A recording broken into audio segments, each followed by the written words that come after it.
chegamos 15h05, a gente já está com um pouco mais de 50 participantes. Tem uma galera que está entrando, eu estou habilitando aqui, estou admitindo todo mundo que está entrando para o nosso bate-papo.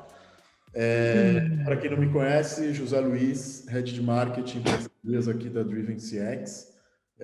A gente está junto com dois parceiros bem estratégicos para a gente, Omnicá, do Grupo F Câmara, e ClearSale. Hoje a gente vai trazer alguns tópicos pós-Black Friday. A gente entende que pós-Black Friday tem várias marcas que acabam perdendo diversas oportunidades pelo fato de não tratar cada uma das datas sazonais de forma estratégica e acabam perdendo tração pós uma data sazonal tão estratégica quanto a BF. Então, a gente vai falar bastante sobre retenção de clientes, vai trazer alguns dados, inclusive da Driven, como que a gente foi na Black Friday. O material tá bem legal, todo mundo vai receber esse material, inclusive pós-evento, a gente inclusive vai deixar nas nossas redes. O material foi construído pela maravilhosa Carolina Cruz, aqui do time de marketing, através da curadoria tanto da Driven quanto dos parceiros. Obrigado pela participação de todo mundo. A gente já está com 63 pessoas. Tem algumas pessoas que ainda estão entrando. Vou pedir para vocês ajustar o nome de vocês para nome e qual empresa que vocês estão participando. A Carol vai deixar isso também no chat. E sem mais delongas, para a gente não se perder no horário, eu sei que, enfim, todo mundo deve estar cheio de tarefas. A gente está finalizando o ano, preparando para o ano que vem. O ano foi bem pesado, a gente vem de 2 anos pesados para todo mundo. Agradecer a presença de todo mundo, de vocês estarem aqui no horário. E obrigado.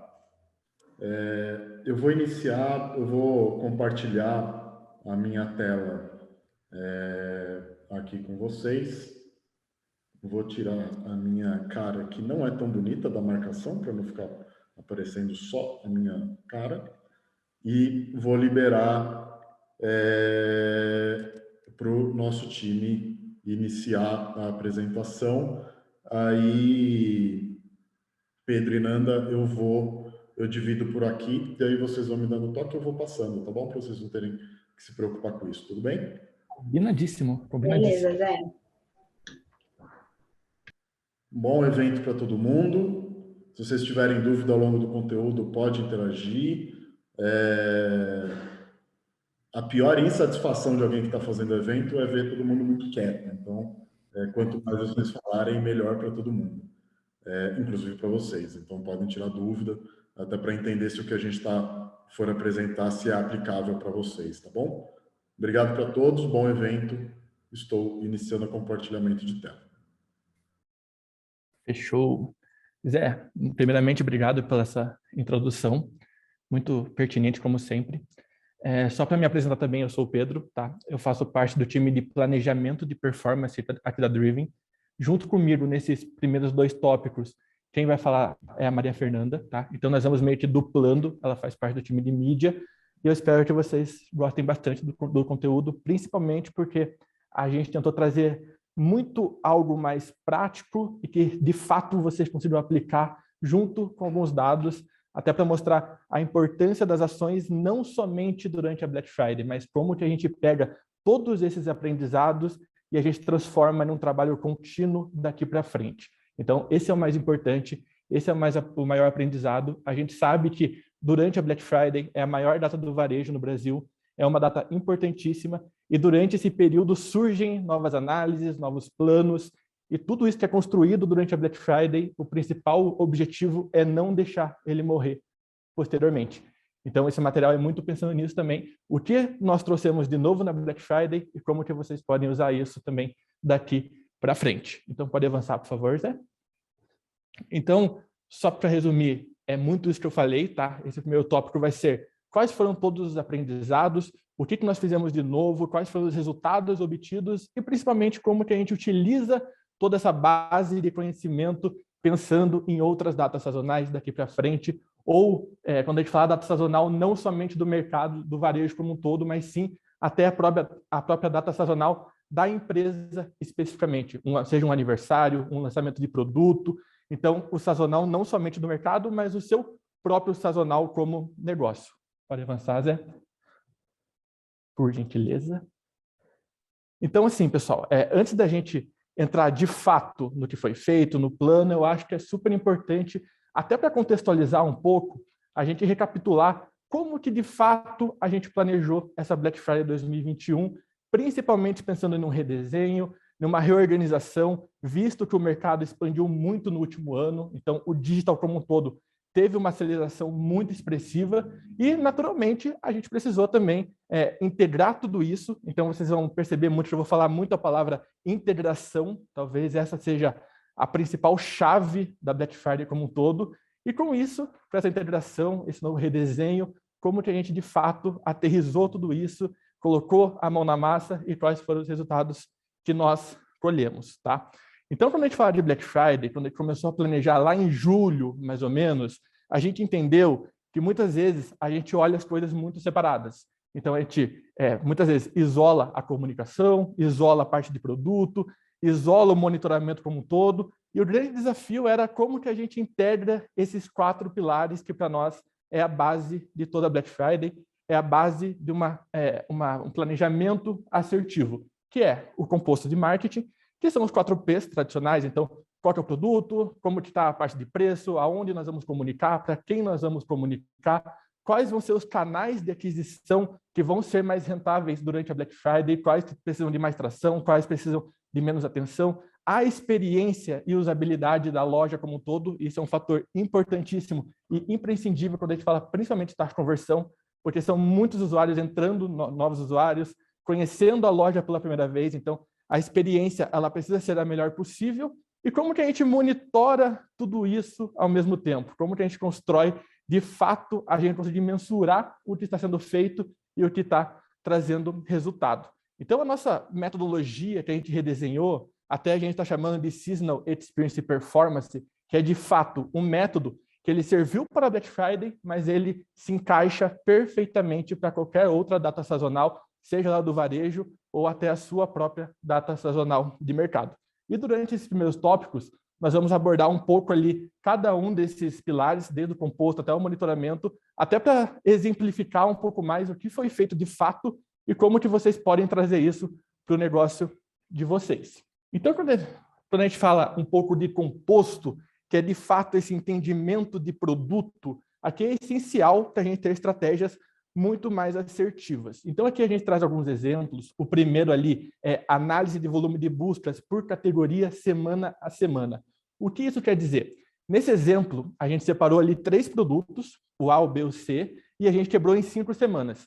Desde a semana da Black Friday até 5 semanas que antecedem a Black Friday. Nesse exemplo, fica muito claro ali nas oscilações que, por exemplo, o produto A, o volume de buscas por ele do consumidor já começa a crescer faltando 5 semanas antes da Black Friday, depois tem uma oscilação negativa e depois cresce novamente. Já o produto B, ele vem crescendo constantemente durante as semanas. E o produto C, ele cresce o volume de buscas de fato na semana da Black Friday. Então aqui é um exemplo que mostra o quê? Como esses produtos têm oscilações diferentes, o usuário está buscando por esses produtos em momentos diferentes, talvez faça a gente pensar se vale a pena nós darmos todo o nosso esforço, seja de comunicação, de investimento, em todos os produtos ao mesmo tempo. Então, aqui é muito uma ideia de separarmos o mix, entendermos como que esse mix está sendo procurado pelo consumidor e trabalhar de forma mais assertiva nos momentos específicos. Então, aqui nesse exemplo, é muito claro que o produto A ele precisa ser trabalhado já 5 semanas antes da BF. Quando a gente fala do produto C, o maior esforço precisa ser na semana da Black Friday. Então, aqui, 3 produtos, é bem simples o exemplo, mas quando a gente pega um mix de 15, 20, 30 mil SKUs, essa análise ela é muito, muito pertinente para a gente, de fato, isolar e conseguir fazer nossos esforços muito mais estrategicamente e conseguir, de fato, resultados mais aprimorados dentro do mix completo. Quando a gente fala na segunda análise, até para amarrar as coisas, a gente está falando muito mais de números em si. Então, a margem do produto, a previsibilidade de estoque desses produtos e como que eles estão em competição de preço em relação ao mercado como um todo. Então, essa análise ela é importantíssima, muitas vezes, para a gente entender que nós temos um produto que ele tem um volume de buscas muito alto, ele tem um ticket super saudável para a loja, tem uma margem super considerável, mas, ao mesmo tempo, ele não é competitivo com o mercado. Então, existem produtos similares ou iguais até que o mercado está oferecendo mais barato. Então, sabendo tudo isso e sabendo que nós temos uma margem para ser trabalhada por esse produto, a gente pode tranquilamente tentar fazer uma estratégia não somente para diminuir a margem, mas talvez trazer um outro produto e construir um combo, um kit de cestas ali para que a gente consiga, de fato, agregar um valor maior para esses produtos, independente somente do preço final. Então, tem vários atributos que devem ser analisados, isso aqui independente se é Black Friday ou não, qualquer período precisa ser feito isso, para a gente entender, de fato, como trabalhar com esses produtos de forma mais estratégica. Quando a gente fala no terceiro item, que é uma análise de composição de carrinho, aqui é muito voltado por um estudo de algoritmo que a gente realizou. Então, a gente desenvolveu um algoritmo muito parecido com o da Netflix e YouTube, por exemplo, só que todo redesenhado e adaptado para a nossa realidade de e-commerce. E como funciona esse algoritmo? Basicamente, ele faz parte de uma rede de associação para entender se produtos são correlacionados ou não. A gente faz isso a partir do histórico da própria loja. Então, esse algoritmo ele vai trazer muita informação voltada para quando eu compro o produto X, qual que é a possibilidade ou probabilidade, até estatística, de eu comprar o produto Y. Outro aprendizado desse algoritmo. Qual que é a porcentagem de vezes que os dois produtos são comprados ao mesmo tempo? Então, esse algoritmo, além de ter toda essa parte de associação, um pouco de linguagem Python, é uma construção muito voltada para associação, ele vai mostrar, de fato, quando os produtos eles são correlacionados. Às vezes, os produtos eles podem ser muito óbvios a correlação deles, mas até historicamente, rodando isso, a gente vê que tem muitos produtos que a gente não notava ou não dava tanta atenção que tinha uma correlação e tinha uma enormidade assim, de possibilidade de trabalhar junto, tanto em compre junto, em vitrines, recomendação via CRM, via mídia. Então, tem diversas frentes que a gente consegue tirar dessa análise quando a gente entende que quem compra o produto X também compra o produto Y e qual que é a probabilidade disso acontecer. Aqui uma quarta análise, aqui ela fala sobre produtos sequenciais. Então, o que são produtos sequenciais? É bem parecido com o que eu comentei ali do algoritmo, tá? Mas, naquele momento, o usuário ele compra ao mesmo tempo. Aqui, nós estamos falando que os produtos são correlacionados, mas não significa que eles precisam ser feitas as compras ao mesmo tempo. Por exemplo, tá? Aqui nesse gráficozinho, nessa tabela, a gente está falando que quem compra cafeteira, teoricamente e possivelmente vai comprar cápsula. Mas não significa que essa compra precisa acontecer ao mesmo tempo necessariamente. Ela pode acontecer uma semana, 2, 3 semanas depois. Usuários que compram cama, por exemplo, uma cama nova, em algum momento eles vão comprar roupa de cama. É natural, uma roupa de cama nova. Mas não precisa ser também ao mesmo tempo, mas a gente sabe que essa compra, em algum momento, ela vai acontecer. E isso é o mais importante, entender quando que o usuário vai realizar essa compra, até pensando em uma previsibilidade de retorno desse usuário que vai estar muito amarrado lá na frente quando a gente comentar sobre recorrência e até lifetime value. E o terceiro exemplo também é videogame. Um usuário compra um videogame hoje, não necessariamente para comprar um jogo ou algum tipo de acessório. Ele pode comprar daqui 1 semana, 2 semanas. O fato é, em algum momento ele vai comprar. Isso é óbvio. Mas aqui o mais importante é entender essa previsibilidade e saber quando que o usuário tende a retornar para comprar um produto correlacionado.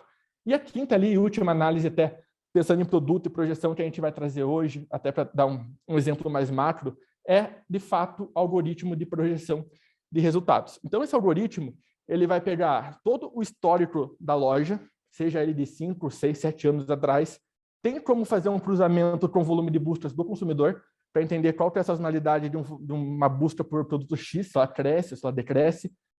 Esse cruzamento ele vai nos dar uma projeção de 2, 3, 4, 5 anos para frente. Seja uma Black Friday específica, seja um quarter, um semestre, ou seja uma projeção anual. E basicamente esse gráfico, o que ele mostra? Ele tem uma linha azul, que ela é mais forte, e ele tem uma camada ali azul mais fraca, tanto para cima como para baixo. A linha mais forte, ela mostra o quê? Que se a gente continuar no mesmo ritmo que vem vindo nos últimos anos, a tendência é aquele resultado.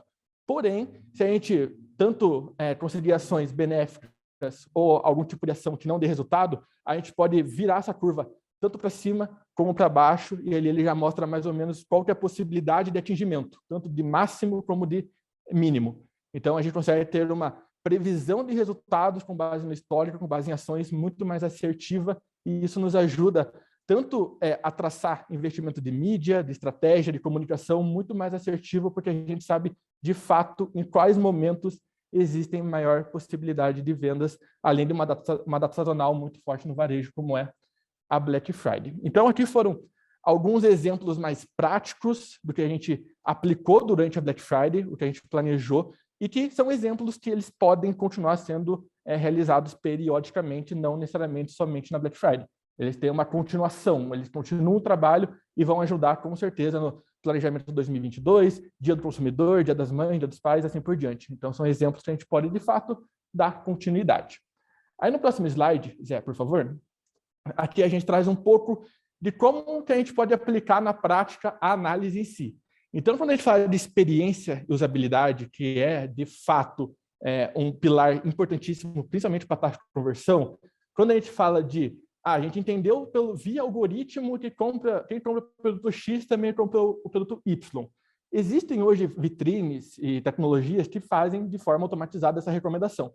Porém, quando a gente fala de compre junto, página de produto, CRM, mídia, não existe uma tecnologia própria para isso sem ser setada. Então, a gente consegue, de fato, falar qual produto precisa conversar com qual produto. Então, ali a gente até trouxe um exemplo de linkar 3 produtos, top, calção e algum outro produto, e, ao mesmo tempo, já dar um desconto, algum tipo, na compra desses 3 itens juntos, porque a gente entende que esses 3 têm uma correlação muito grande. Então, são produtos que podem ser vendidos facilmente juntos e a gente consegue ainda dar um benefício comercial para, de fato, ativar essa venda.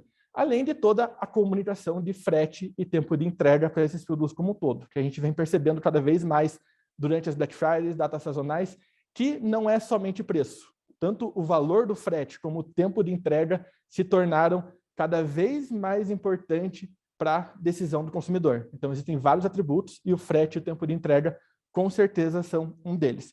E aí a gente entra um pouco mais especificamente em canais. Então, o que de fato, pensando em mídia paga, pensando em CRM, o que eles conseguem aplicar tecnicamente com essas informações que as análises que ocorreram proporcionam de informação. Gente, obrigada, Pedro. Puxando um pouquinho o ponto de vista de canais, né? Como que a gente traz todas essas análises que foram planejadas antes da Black Friday para o momento de execução do ponto de vista de canais? Quando a gente fala sobre a análise que o Pedro trouxe ali de volume de busca versus estoque de produto do cliente, né? O primeiro ponto que a gente fez foi entender como a gente deveria alocar esse investimento de mídia com base nessas categorias que têm maior demanda durante esse período. Então, e além disso, olhar para o estoque do cliente, né? Ver onde ele teria uma quantidade maior de estoque, qual era a margem dele em cima daqueles produtos, para a gente conseguir traçar uma estratégia ideal de investimento em mídia e entender aonde vale a pena realmente a gente investir, né? Se a gente conseguiria cobrir toda aquela curva de produtos do cliente, ou então se eram produtos que, por exemplo, tinham pouco estoque, se não valia mais a pena a gente deixar para canais não pagos, como orgânicos, CRM, né? E outros canais como direto. E até trabalhar um pouco mais no ponto de vista de retenção, de recorrência em cima desses produtos, né? Já a análise de margem, que o Pedro comentou também, né? A gente conseguiu analisar a margem versus o volume de busca e a demanda em cima daqueles produtos para a gente conseguir traçar uma estratégia de ROI dentro das contas de mídia paga, né? Então,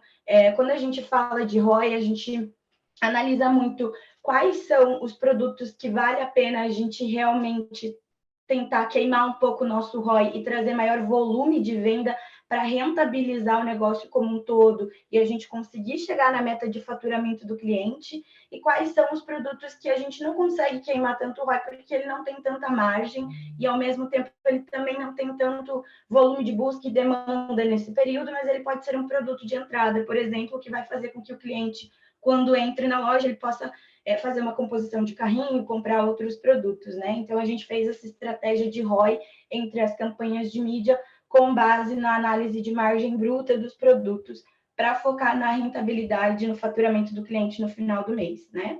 Além disso, a gente trouxe muitas estratégias de cross-sell em mídia paga e em CRM, tá? Com base na análise de composição de carrinho. Então, o algoritmo, ele ajuda a gente a trabalhar dentro do site, mas ele também ajuda a gente a trabalhar dentro de canais, porque a gente consegue entender um pouco o comportamento de composição de carrinho e oferecer produtos dentro dos canais de mídia com foco nesse comportamento que a gente já sabe que acontece. E aí, quando a gente executou tudo isso, a gente compilou alguns resultados, né? Os resultados e aprendizados da Black como um todo nesse momento. A gente trouxe aqui um case da Driven durante a Black Friday, né? A gente encontrou um desafio durante os principais dias ali de Black, que foi a quinta e sexta, um desafio em um dos nossos clientes, que foi quando a gente estava monitorando em tempo real a loja dele, a gente notou uma queda expressiva no valor do ticket médio do e-commerce. Isso estava impactando diretamente na receita e no faturamento, né? Então, o principal desafio nosso foi tomar um plano de ação rápido, visando contornar a questão do ticket médio para a gente conseguir voltar a tracionar a receita, né?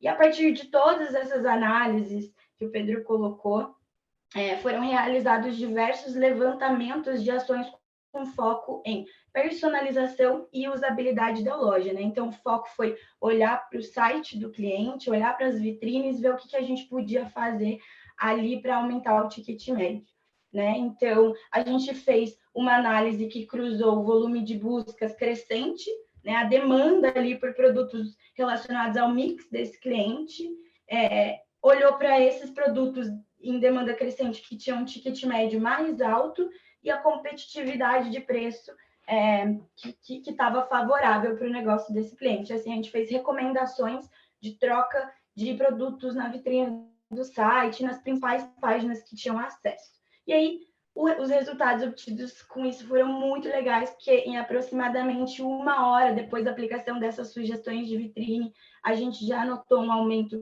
de 39,3% no ticket médio da loja, que impactou diretamente no aumento de 73,2% na receita desse cliente nesse período, e diminuiu a taxa de rejeição em 29,1%, né? Então, o principal aprendizado disso é fazer o monitoramento, trazer todas essas análises que a gente já planejou antecipadamente e conseguir, através do monitoramento, tomar um plano de ação rápido com a ajuda do cliente, né? Ver o que ele consegue do lado dele, comercialmente falando, e do nosso lado, como a gente consegue agir rápido nessas implementações, tá? Isso serve também para qualquer momento sazonal, tá? A gente trouxe aqui também um resultado geral ali da média do crescimento de pedidos dos clientes Driven versus a média de mercado, né? A gente viu que, olhando esse ano para o ano passado, na Black Friday houve uma variação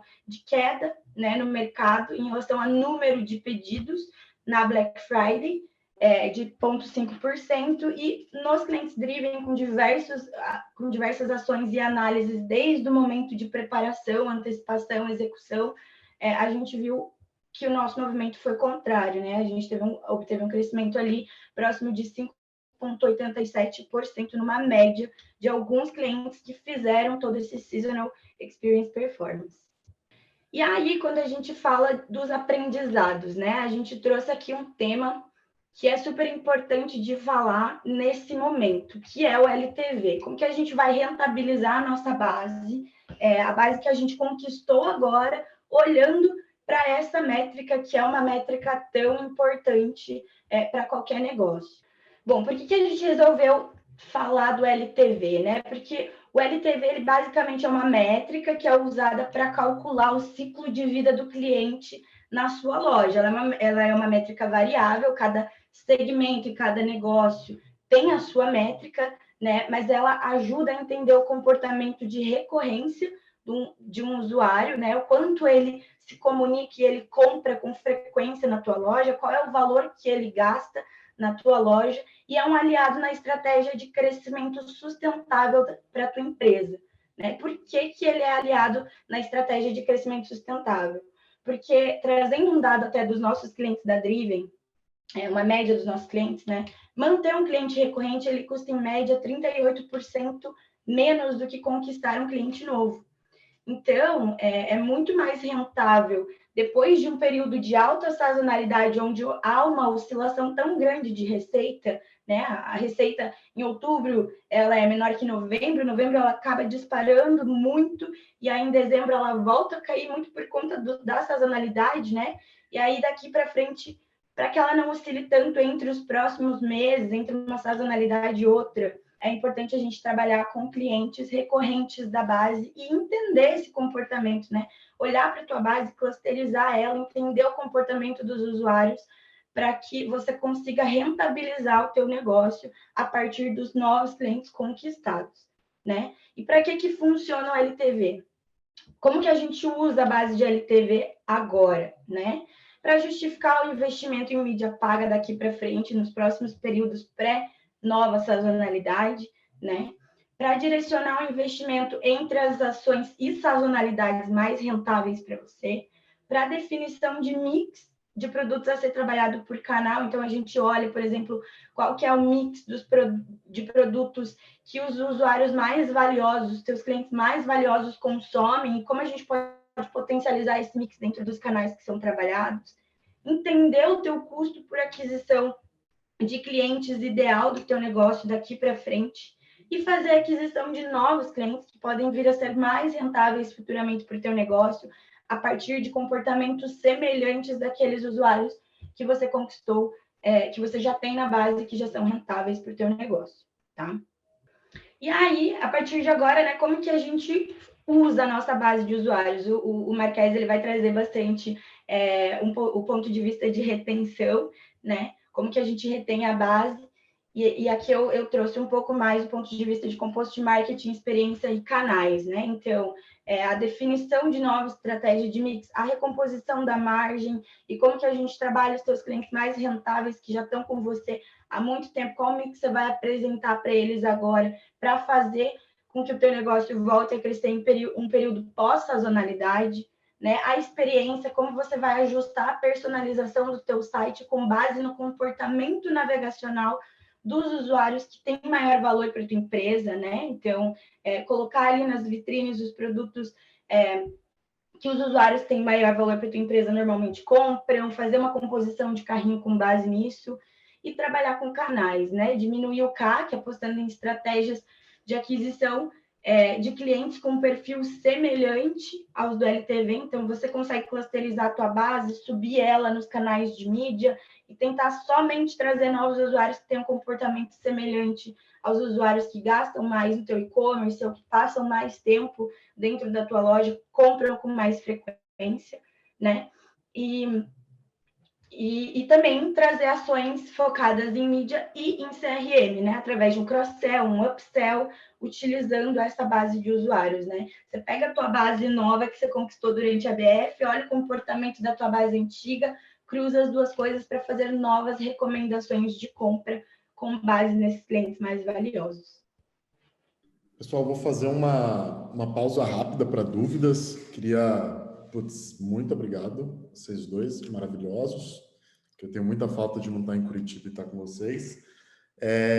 Abrir espaço para vocês, se vocês quiserem trazer algumas dúvidas, puxar algum ponto, o Pablito também, deixar aí uns 5, 10 minutos no máximo, para a gente debater alguma coisa do que foi exposto até aqui.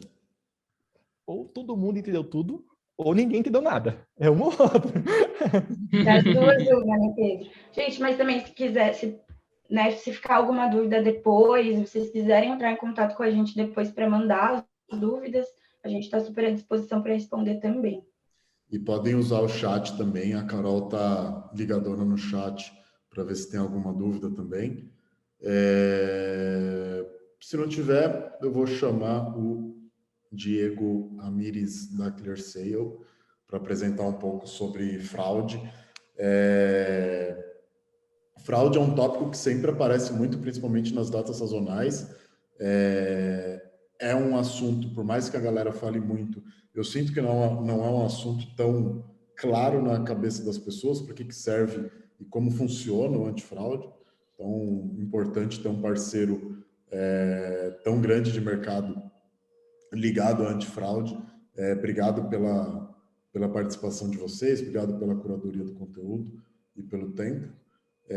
Diego, você está aí, né? Estou aqui. Zé, primeiro eu que agradeço a oportunidade da gente bater esse papo aqui, colocar esse conteúdo sobre antifraude. Agradeço você, agradeço o pessoal da Driven aí, tá bom? Pessoal, e é o que o Zé colocou, a questão do antifraude, ela nem sempre tem uma visibilidade grande nesse arranjo do e-commerce como um todo, no arranjo de pagamentos e tudo mais, mas infelizmente ela é uma realidade muito presente, ainda mais aqui no Brasil, que é um país, um dos campeões, se não o campeão em tentativas de antifraude do comércio eletrônico mundial. Então não tem como, se a gente quiser ter um e-commerce com bons indicadores de aprovação, conseguindo bloquear os pedidos indevidos, os pedidos de fraudadores no e-commerce, não tem como a gente desviar muito desse assunto de antifraude, e a ClearSale vem, ao longo desses últimos 20 anos, tendo uma presença muito grande nos maiores players de e-commerce do Brasil, né? Então, boa parte do volume da Black Friday, boa parte do volume do e-commerce do Brasil passa pela ClearSale. Nessa data é uma data muito especial para a gente, é uma data que a gente vem trabalhando o ano inteiro, e a gente vê uns resultados muito interessantes. Depois a gente vai dar uma olhadinha nos números, vocês vão ver alguns números que surpreendem um pouquinho. E como o Zé estava falando, o papel do antifraude nesse momento de sazonalidade, né? Por que a gente fala que o papel do antifraude ele é especial no momento de sazonalidade? Não que o fraudador ele espere a Black Friday para comprar, né? Ele não tem objetivo nenhum de ganhar desconto na Black Friday. Ele está usando um cartão de crédito que não é dele. Mas ele sabe que no momento da Black Friday vai ter um movimento de venda muito atípico do resto do ano, e que o apetite a risco de muitos lojistas, né, o apetite a risco do próprio arranjo global aí do e-commerce, ele está um pouco maior. O e-commerce ele quer aprovar transações na Black Friday, né? O e-commerce ele quer vender, ele quer bater indicadores de aprovação, indicadores de venda. Então eles estão mais com uma postura menos conservadora do que no resto do ano. E às vezes o pessoal dos sistemas, tanto de serviços de pagamento quanto serviços de antifraude, nos serviços de pagamentos, os gateways, subadquirentes, adquirentes e afins ali, nos sistemas de antifraude, os players de antifraude, eles podem inclusive fazer customizações que tornam esse momento menos conservador na análise antifraude.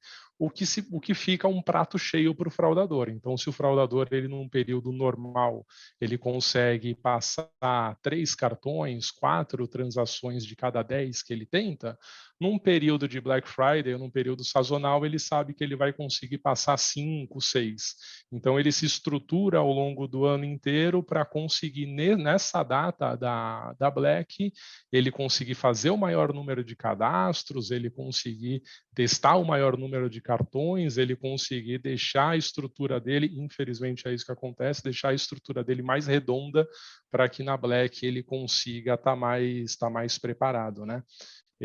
Só uma coisa interessante, uma curiosidade antes da gente passar para o próximo slide, hoje não acontece mais tanto isso, mas antigamente, alguns anos atrás, as empresas que manuseavam os e-commerces e trabalhavam no back-office dos e-commerces, acontecia de quando passava a Black Friday, nem todas elas voltavam os seus modelos de operação para o modelo mais conservador e acabavam ficando num modelo muito agressivo de customização, de modelagem de trabalho, pós-Black Friday. Isso daí causava alguns ataques no pós-Black Friday também. Hoje em dia já não acontece isso. Hoje em dia o pessoal trabalha no modelo específico na Black, acabou a segunda-feira, acabou a Cyber Monday, o pessoal já volta à modelagem padrão, já volta a trabalhar na modelagem que trabalhava antes.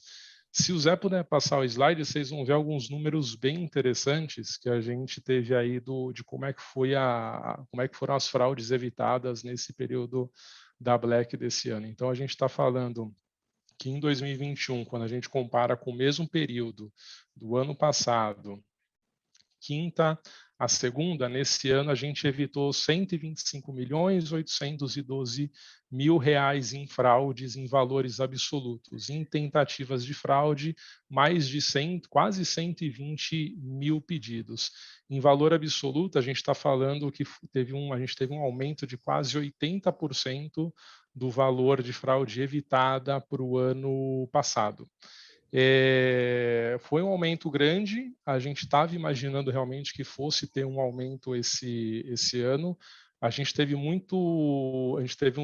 episódios recentes de vazamentos de dados. Eu acho que muita gente acompanhou na mídia, a gente teve uns vazamentos de dados bem grandes em algumas empresas, muito estruturados, com dados muito bons, né? Dados muito verdadeiros e completos de boa parte da população, e a ClearSale, ela estava preparada, a gente sabia que em algum momento esses dados iam ser usados no comércio eletrônico, eles já vinham sendo usados, a gente sabia que ia ter algum pico, e a gente teve um pico desse daí na Black Friday. Então a gente teve uma incidência muito grande do que se chama fraude limpa, né? Que é quando o fraudador ele tenta realizar a fraude com dados reais, ele precisa chutar, ele precisa criar, ele precisa falsear poucos dados, ele usa muito dado real do usuário, ele usa o CPF do usuário, ele usa o telefone, ele usa o e-mail, ele só muda o endereço de entrega e o cartão de crédito, ele acaba usando o cartão de crédito fraudado. Então é uma fraude ainda mais complexa da gente conseguir analisar e conseguir barrar, né? A gente tem todas as ferramentas antifraude mais sofisticadas que o mercado conseguiu desenvolver, então a gente consegue fazer a leitura do fingerprint que está instalado no equipamento, a gente sabe qual equipamento que o comprador está usando, qual notebook, qual o sistema operacional que ele está usando para realizar aquela compra, a gente pode usar um segundo fator de autenticação, a gente tem as mesas nossas com os operadores especializados, eventualmente até uma biometria, mas claro que a gente não pode usar tudo isso em todas as compras, senão a fricção com o cliente vai ficar muito grande, o abandono de carrinho vai ser grande também. Então, sempre a ClearSale fica equilibrando a operação dela para conseguir barrar o maior número de fraude, ter uma fraude bem controladinha para o nosso cliente na ponta final ali, mas a gente não pode evitar que o bom cliente, o bom consumidor consiga fechar a compra dele com tranquilidade, né? Eu acho que esse é um dos principais diferenciais da Clear. A gente preza muito as boas compras dos consumidores, né? Quantas vezes eu já peguei clientes aqui que fazem reunião com a ClearSale e vem com um feedback do tipo, poxa, eu estava com antifraude na minha operação anterior, que o diretor daqui da minha empresa foi barrado quando foi fazer uma compra, que o sócio foi barrado e tudo mais. Isso daí não que não aconteça em quase todos os e-commerces, mas isso pode ser mitigado quando você contrata uma excelente ferramenta antifraude, né? E esse número de 125 milhões, voltando um pouquinho para ele está dividido aí, basicamente metade dele foi na sexta-feira da Black e os outros 50% está dividido entre quinta-feira, sábado, domingo e um pouquinho ali na Cyber Monday também, tá? Sobre os números, eu acho que é isso, Zé, boa. Agora, as categorias que a gente tem mais incidência de fraude, a fraude, o fraudador sempre busca um tripé para realizar o crime dele, né? Ele busca produtos de um ticket médio alto, ele busca produtos com uma liquidez fácil, razoavelmente fácil, e ele busca brechas no sistema de bloqueio, no sistema de antifraude, no sistema do e-commerce, né? E todas essas categorias que figuram aqui entre os top 5 de quantidade de pedidos, elas tiveram alguma dessas 3 características aqui ao longo desse ano. Então, quando você vê automotivo, que no ano passado não, se eu não me engano, não figurava entre o top 5 em quantidade de pedidos, eles tiveram um aumento de preço muito grande na categoria de automotivos, na categoria de ferramentas, por exemplo. A categoria de celulares e de eletrônicos comumente aparece no top 5 de quantidade de pedidos de fraude, né? E ar-condicionado entra numa linha mais de sazonalidade, né? O fraudador, ele também tem esse olhar para ver se o produto que ele está fraudando ele vai conseguir repassar lá na frente por um preço abaixo do mercado, mas com uma maior facilidade se ele vai conseguir ter liquidez. Top 5 de faturamento, aí são os produtos que normalmente têm um ticket médio realmente mais alto.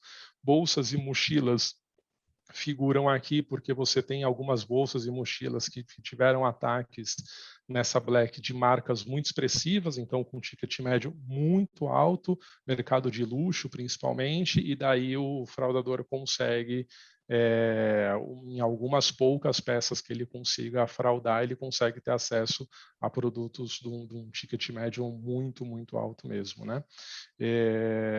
Em linhas gerais, esse ranking aqui ele reflete isso, tá?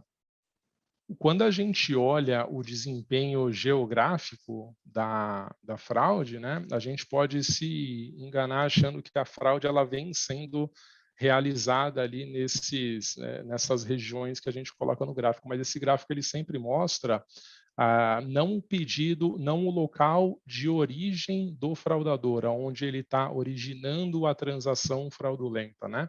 É um gráfico que ele mostra o destino do pedido, aonde que esse pedido está sendo enviado. Então, apesar de 60% estar sendo marcado aí como Sudeste, boa parte dos pedidos fraudulentos estão espalhados entre Nordeste, Centro-Oeste, mas o destino, via de regra, é Sudeste, onde ele consegue ter uma malha de transportes, de redistribuição do produto mais facilitada, ele tem um prazo de entrega do produto menor, então ele dá menos tempo para o sistema de bloqueio do e-commerce eventualmente bloquear uma compra fraudulenta que passou num dia anterior. A malha de entrega no Sudeste o prazo de entrega muito rápido, então acaba vindo muito pedido para o Sudeste. O Norte, por exemplo, ele recebe bem menos pedidos, mas o ticket médio da fraude do Norte ele é um pouco maior do que a fraude das outras regiões, né? No Norte ali a gente está com mais ou menos R$ 1.200 de ticket médio de pedido fraudado, nas outras regiões na casa de R$ 1.000. Qualquer um dos tickets bem acima do ticket médio normal de compra de um bom consumidor, né? O fraudador ele sempre vai buscar o maior ticket médio possível. O cartão de crédito não é dele, ele sempre busca o maior ticket médio possível sempre. E aqui um número interessante também, que é o número da fraude que a gente teve na Cyber Monday, né? Então, são 16 milhões de reais, né, nessa data. Uma data muito interessante, porque categorias que não figuram como categorias mais vendidas e mais fraudadas na Black, eventualmente elas podem aparecer aqui na Cyber. Na Cyber, por exemplo, a gente teve top 5 de bloqueio por tentativa de fraude, categoria como bebidas. E na Black a gente não viu essa categoria despontando, né? Ticket médio mais ou menos em linha com o ticket médio das outras categorias e tudo mais. Então, em linhas gerais, a realidade do antifraude hoje do e-commerce, ele é basicamente conseguir regular o bloqueio das transações indevidas que os fraudadores fazem com uma aprovação interessante. Então, não bloquear os bons consumidores ali e entregar para o e-commerce uma aprovação na melhor taxa possível A gente sabe como é caro para o e-commerce conseguir trazer um novo consumidor para a sua loja, para ele acabar sendo bloqueado num processo de antifraude. Então, o olhar da ClearSale, e eu entendo que é por isso que a ClearSale conseguiu expandir tanto a sua atuação nos grandes e-commerces e tudo mais, ele é um olhar muito de uma proximidade muito grande, de jogar junto com o e-commerce na busca dos melhores indicadores, né? Então, a gente conseguiu evitar, a gente sempre consegue evitar fraudes tão grandes no período da Black, mas os indicadores de aprovação, eles costumam ser muito saudáveis e muito bons. Enfim, em linhas gerais aqui, esse daqui é um pouquinho dos números que a gente teve de fraude, antifraude na Black Friday desse ano, Zé. Inclusive, eu estou nesse meio aí. Bem na quinta para sexta, eu recebi um aviso do Itaú. Nossa, seu cadastro no site blá, blá, blá foi aprovado. Aí, na hora, me ligaram. Não, eu estou recebendo ligações, um colega meu está recebendo ligações aqui quase todo dia de uma empresa de perfumaria sinalizando que o meu cadastro foi aprovado para eu ser revendedor da empresa XPTO. Eu falo, pô, muito obrigado, mas não tem interesse. Não, o senhor não está feliz? Seu cadastro foi aprovado. Então, é aqueles vazamentos de dados ali que acabam refletindo no dia a dia. E refletiu aqui também, né? Nos números aqui nossos também, né? Diego, o Leandro Santos, ele perguntou aqui no chat se tem um número de fraudes concluídas. Tá. Eu não tenho um número total aqui, um número absoluto, Leandro, mas as fraudes concluídas, elas variam muito de e-commerce para e-commerce, variam muito de segmento para segmento, né? Mas, via de regra, dentro da nossa operação da ClearSale, a gente nunca opera com valores de fraudes confirmadas, o chargeback confirmado, acima do que 0,5%, 0,4% das transações que operam no e-commerce. E no período da Black Friday, a gente consegue manter esse número estável, tá? Então, a gente não tem uma alta no número de chargeback por causa da Black Friday. A gente consegue operar as nossas contingências e a gente expande a nossa operação, a gente não precisa mudar esse número, tá? Carol, eu tenho uma pergunta para o Diego. Tudo bem, pessoal? Pablo aqui da Driven. Mas antes de fazer a pergunta para o Diego, eu queria agradecer aos nossos clientes hoje que vieram participar dessa nossa contribuição sobre conteúdo, sobre trazer conhecimento do digital. O pessoal da Primato, Farmácia Indiana, a Lynx, a Nortel, que também é um cliente recente, acabou de entrar, obrigado pela confiança. A Wok Grill também, a VAP. E aí, Diego, minha pergunta seria a seguinte, né? A gente percebeu, ainda não tem os números finais da Black Friday, mas foi uma Black Friday que não cresceu 2 dígitos, né? Como costuma crescer aí ano a ano. Claro, quem tem um cenário pandemia, um cenário macro da economia também andando um pouco de lado, mas é interessante perceber que, como apesar da Black Friday não ter crescido 2 dígitos, os números de fraude cresceram 2 dígitos, né, em comparação ao ano passado. Né? O que você atribui, né, se houve uma profissionalização no processo, se está mais perigoso, como é que a ClearSale consegue garantir essa segurança no digital? Porque se cresceu 78%, um crescimento bastante grande, e aí eu sei que vocês são aí para dar a bandeira verde, para deixar as pessoas tranquilas para vender no digital, né? O que você pode nos passar? Primeiro, por que esse número cresceu tanto? E como é que vocês garantem essa segurança para todos nós aqui aprovarmos nossos pedidos e nos sentirmos felizes, né, no final do dia, né? Boa, Pablo. Obrigado pela pergunta, cara. E super concordo contigo. O nosso número de vendas não cresceu 2 dígitos, né? O indicador da Nel3, que é uma empresa parceira da ClearSale, ele mostra um crescimento na casa de 7%, 8%, muito em linha com a dificuldade econômica que a gente está passando e com o boom que a gente teve no ano passado também, de Black Friday do ano inteiro, né? No ano inteiro do passado, as lojas físicas, boa parte delas estavam fechadas esse ano agora, na Black Friday, boa parte delas, para não dizer a totalidade, estão abertas, né? Mas indo ao encontro da tua pergunta, quando a gente fala desse crescimento de 78%, a gente vê ele um reflexo muito grande do vazamento de credenciais e vazamentos de dados que a gente teve ao longo desse ano e ao longo do ano passado, que colocaram na mão de fraudadores dados de cidadãos muito bons, dados muito completos de cidadãos, CPF, dados de cartão de crédito, vazou até foto de muita gente, 3x4, então assim, teve um vazamento de dados, isso daí enriqueceu a base do fraudador, e sem dúvida o fraudador ele está ficando cada vez mais profissional, né? A gente viu uma expansão muito grande do e-commerce, e a gente sabe que nem todo esse e-commerce conta com um antifraude robusto. E o fraudador ele encontra aí uma margem para operar, e ele pega a Black Friday para fazer os seus números. A ClearSale ela vem conseguindo controlar esses indicadores dos nossos clientes com muita tecnologia, desenvolvendo tecnologia nova. Então, algumas das tecnologias antifraude que a gente usa na ClearSale foi desenvolvida internamente aqui, e a gente consegue ter uma visão, a ClearSale chama de uma visão cross-segment, né? A gente consegue olhar vários segmentos dentro do universo de e-commerce, porque a gente atua em players de diferentes segmentos. A gente atua nos maiores varejistas multidepartamentos, nos maiores caras de nicho, de segmentos, o cara de pet shop, o cara de bebidas, de farmácias. O fraudador ele não tem fronteira, então o Data Lake da ClearSale consegue ter essa visão do fraudador atuando em todos os segmentos. A gente consegue barrar ele na loja que ele vai.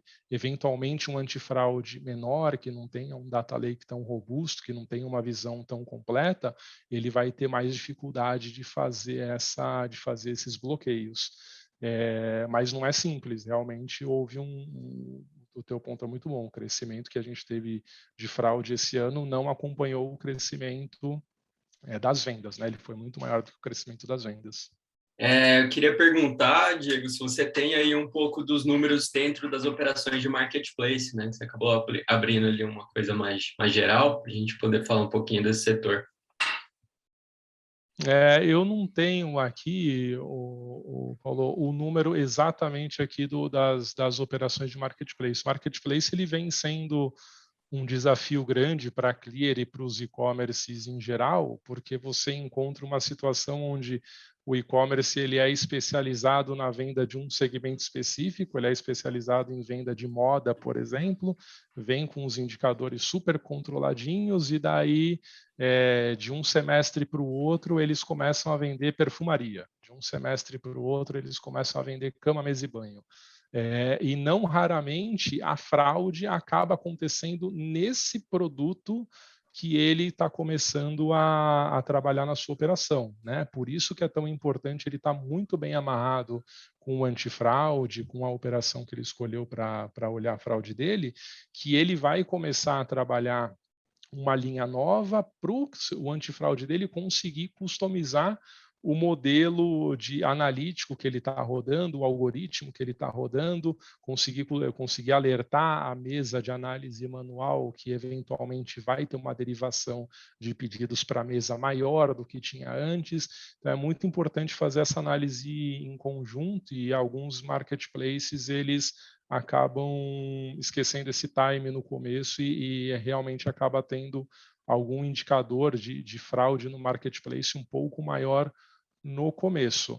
Passando esse início, a gente não sente uma diferença de uma fraude de um player que tem um marketplace muito maduro para outro que não tem. A diferença da fraude que a gente vê em números é do segmento. Então, se um player está no segmento de multivarejo, multidepartamento, e outro está especializado em pet shop, aí você pode ver um indicador de fraude diferente. Mas se um é multivarejo com marketplace ou sem marketplace, a gente consegue dar um indicador flat para ele de fraude, tá? Não sei se eu respondi certinho a tua pergunta, eu não tenho os números específicos para para falar redondo aqui de um caso de marketplace, mas depois eu posso puxar um case e eu compartilho com o pessoal da Driven aqui também, tá bom? Flávio Gurgel, Driven, já passo para você. Eu queria só fazer minha última pergunta, tá? Primeiro, eu estou vendo aqui o Vitor Andrade, da Kimberly Clark, e eu sou muito amigo da Fernanda Burrégio, que esteve aí com vocês. Não sei se você teve o prazer de trabalhar com ela, né? Eu não gosto de puxar ninguém aqui na fogueira antes de avisar, mas a gente queria tornar o evento mais interativo, Vitor. E a gente sabe que vocês têm um desafio do Omni, né? Tem um ponto físico, o digital.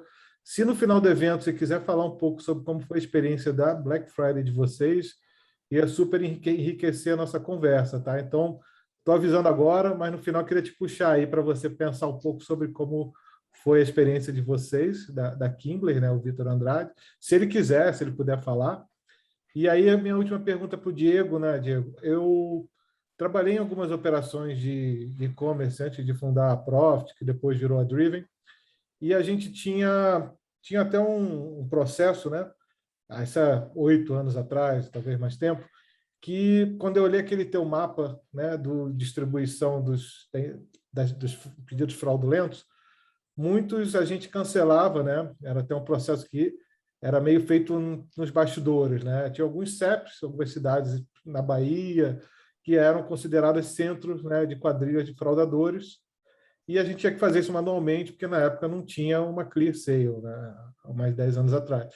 E eu reparei, né, que tem um grande direcionamento, né, para o sudeste desses pedidos. A gente sabe que essas quadrilhas elas são extremamente maduras no digital, né? Madura muito mais que alguns clientes nossos, que algumas operações de e-commerce. Então, quem faz a fraude está num lugar, quem recebe o pedido está no outro, quem faz a parte financeira tem uma divisão de trabalho muito clara. Mas eu fiquei curioso, né? Assim, vamos falar Rio-São Paulo, queria ver um pouquinho dessa rixa. Se você tem detalhado ali qual das cidades que tem os pedidos fraudulentos maiores, né? A entrega para distribuição dentro do Sudeste. Você consegue, você sabe no mapa?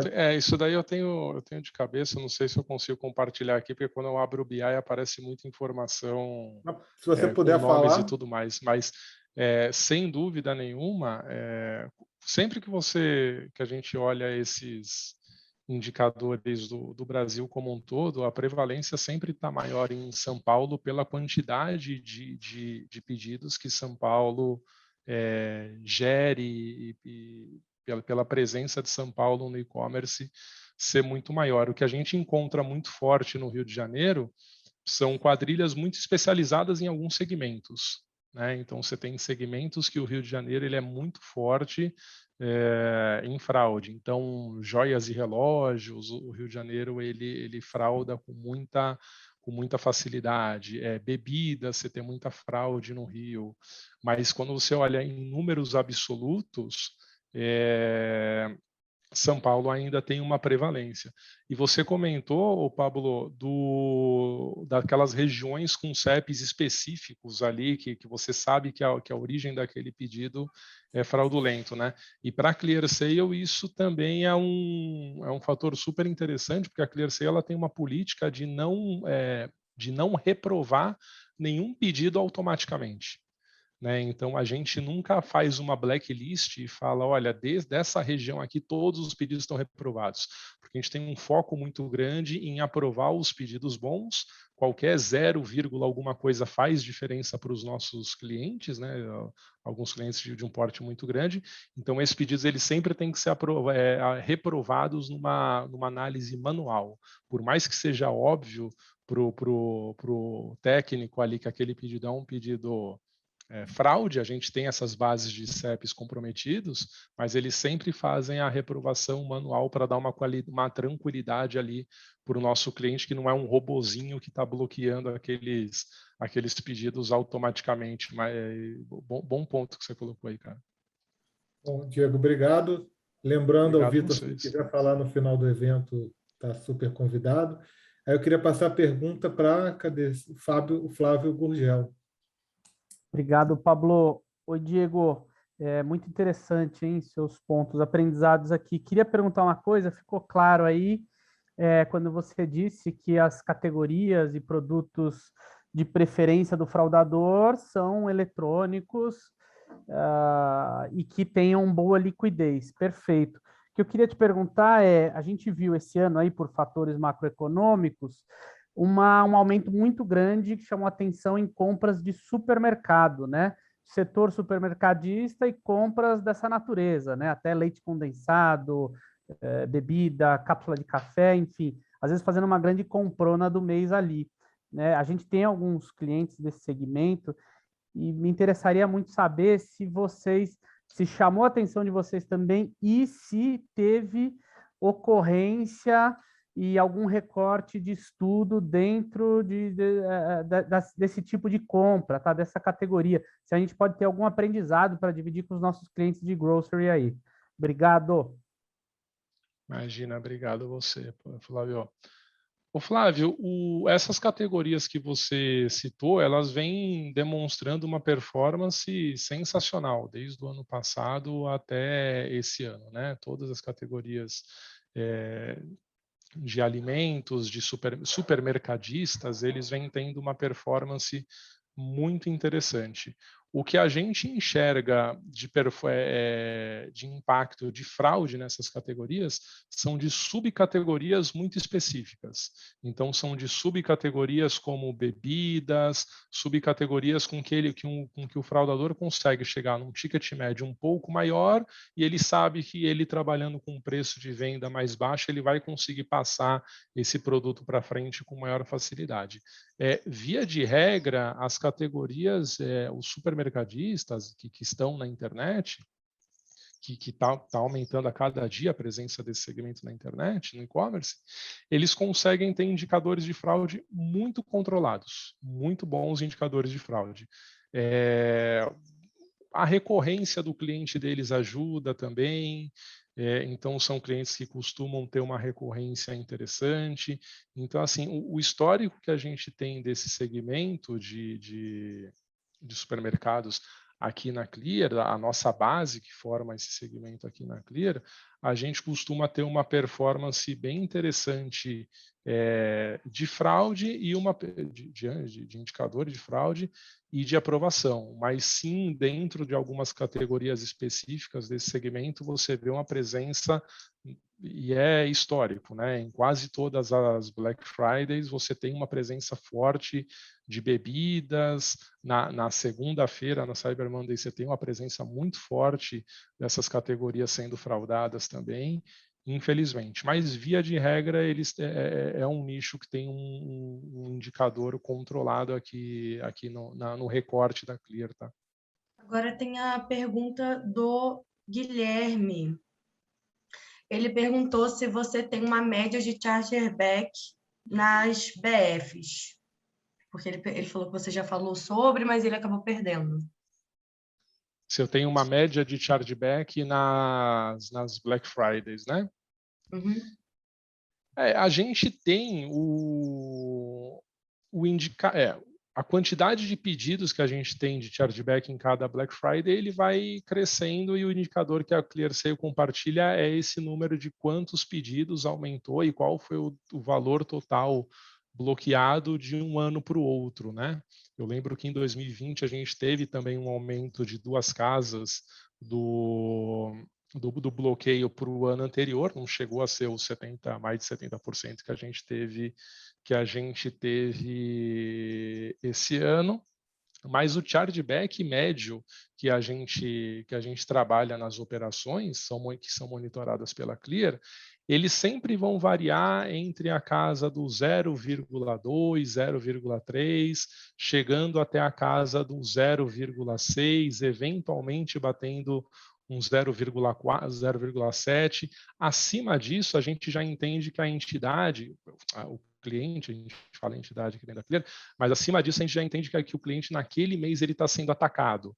Então, quando ele está com um chargeback acima de 0,5, 0,6, eventualmente pode até passar disso, a gente sabe que ele está sendo atacado e a gente tem um olhar super diferenciado nessas situações. Mas em termos de média de Black Friday, varia muito esse indicador médio por categoria, e a gente está falando aí de um número que varia entre 0,2, 0,3 a no máximo 0,6% do faturamento daquele cliente, tá? Fechou. E agora tem o Fábio, que encerra Oi. essa bateria de perguntas, que daí a gente vai para o próximo conteúdo. Oi, Diego. Obrigado pela explanação aí, ótimas informações. Eu queria, na verdade, perguntar, isso serve até para o grupo anterior também, que de repente pode trazer no fim. Como é que foi a participação do Pix nessa? Acho que isso é o grande primeiro Black Friday do Pix aí entre nós. E eu sei de alguma informação aqui que a gente teve até um grande banco aí que o volume de Pix foi tão grande que chegou a derrubar o processo natural de aprovação deles de transações de cartão. Enfim, então foi um movimento muito grande, né? Como é que isso aí se deu na parte de aprovação ou que impactos ele trouxe aí nesse processo enfim, de aprovação das compras, né? Se teve alguma significância aí nesse processo de fraude. Boa, Fábio, obrigado, cara. O Pix, ele pelo desenho atual do Pix, ele, quando ocorre uma transação nessa forma de pagamento, no desenho atual, a fraude ela não é uma responsabilidade no desenho atual, né? Existem possibilidades que esse desenho mude ao longo do ano que vem. Mas no desenho atual, essa fraude ela não é responsabilidade do recebedor, do varejista. Ela fica com uma resposta diferente do chargeback, que ele impacta diretamente o varejista, né? A fraude do Pix ela é uma responsabilidade hoje do emissor, então, eventualmente, do banco que originou aquele Pix, ou da wallet, da carteira digital e tudo mais. Então, por isso, a ClearSale ela recebe as transações via Pix, a gente pede para os clientes integrarem esse volume com a gente, mas a gente não necessariamente faz uma aprovação dessa transação. A gente tem visibilidade para compor a nossa base. E, de fato, falando em números, quando o Pix quando os primeiros e-commerces integraram o Pix conosco, a gente ficou surpreso com a velocidade com que os consumidores começaram a aderir a essa forma de pagamento. Então, a gente teve e-commerces que rapidamente chegaram a um percentual de 3%, 4%, isso em questão de 2 meses, 3 meses de operação do Pix, e surpreendeu um pouco a gente. A gente imaginou que ia demorar um pouco mais a chegar nesse volume de transações sendo realizada por Pix. Logicamente, a esmagadora maioria ainda é feita com cartão de crédito, nessa Black Friday aqui, mais de 82% dos pedidos foram feitos com cartões, 7% com boleto, 6% com outros meios, então wallets, outros meios de pagamento, e 3,5% foram feitos com Pix. Então, para um meio de pagamento novo, que não são todos os e-commerces que aderiram, sem dúvida nenhuma, esses 3,5% do volume de pedidos feitos em Pix é um número bem significativo mesmo. Foi o primeiro ano com o Pix, né? Foi a primeira Black com o Pix, e ele mostrou uma força bastante grande nesse primeiro ano, sim, 3,5% nessa Black Friday de 2021. Até pegando um pouco do gancho do que o Diego falou, né, Fábio, do ponto de vista dos clientes driven de performance, a gente percebeu que foi um meio até de contornar a questão da famosa boletagem aí durante esse período de Black, que acaba derrubando a taxa de aprovação de alguns e-commerces. Então, tem clientes nossos que já não adotavam o boleto durante este período de Black Friday, eles cancelavam as operações via boleto para evitar essa queda na taxa de aprovação, e elas acabaram colocando, né, adotando o Pix nesse período. Mas o que a gente percebeu, assim, de alguns clientes que a gente começou a ver, que o Pix ainda, de fato, tem um volume pequeno de representatividade na forma de pagamento, a gente consegue ver ali que em alguns clientes, em alguns segmentos bem específicos, são produtos de ticket médio normalmente mais baixos, assim, que eles acabam sendo mais expressivos. mas isso se tornou uma forma de contornar a questão da taxa de aprovação, que foi bem interessante de ver esse ano. E é um meio de pagamento que promete, né? Hoje está em 3,5, mas está nesse valor crescendo muito rápido, né? Foi implantado recentemente e poucos e-commerces ainda aceitam Pix, né? Você tem alguns fazendo coisas flexibilizadas, aqueles boletos com o Pix embarcado e tudo mais, mas você ainda tem poucos e-commerces com essa forma. Então, realmente é uma quantidade de pedidos com Pix bastante interessante para um meio que entrou há tão pouco tempo, né? Legal, obrigado, Maria. Obrigado, Diego. Valeu, Fábio. Bom, galera, falando em Pix, lembrando para vocês que hoje a gente vai fazer uma dinâmica diferente dos eventos nossos aqui da Driven. A gente vai ter um momento de quiz para que vocês aproveitem um voucher que a gente conseguiu com o pessoal do iFood.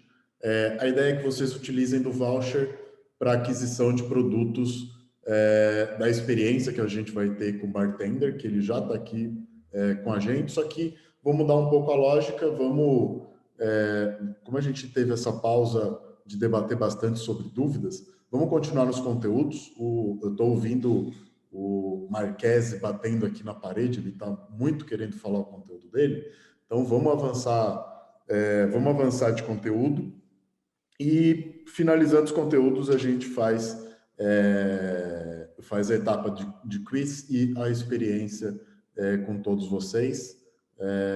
Vai ser uma oportunidade de vocês terem um brinde de final de ano e utilizarem do brinde para ter a experiência completa. Marquese, você quer apresentar daí ou você quer que eu apresente? Pode abrir aí, Zé. Tá.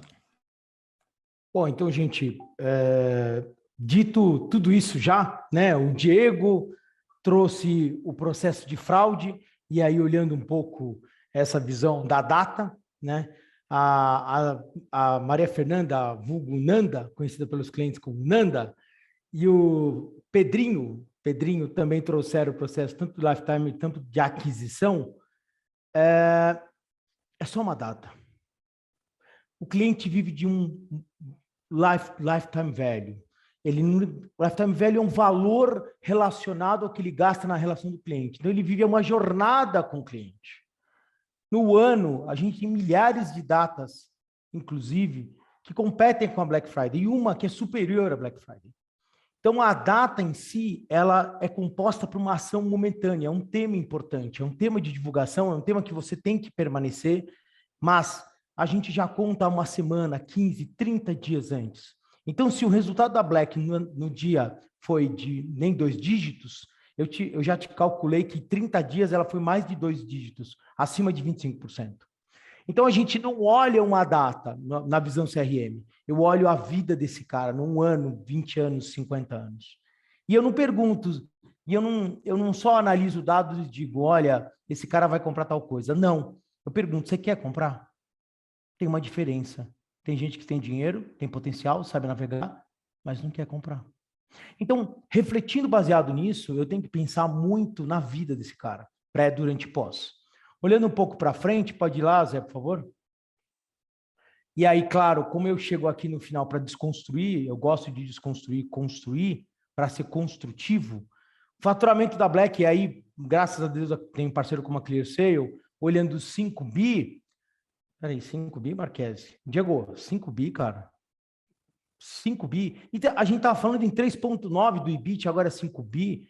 Então, a gente cresceu muito mais. Não, calma, Marquese. Quantidade de pedidos, 7 milhões. E aí você vê a distribuição de humanos, está praticamente a mesma coisa. Então, a pressão que aconteceu muito na data é uma pressão muito relacionada pelo ecossistema.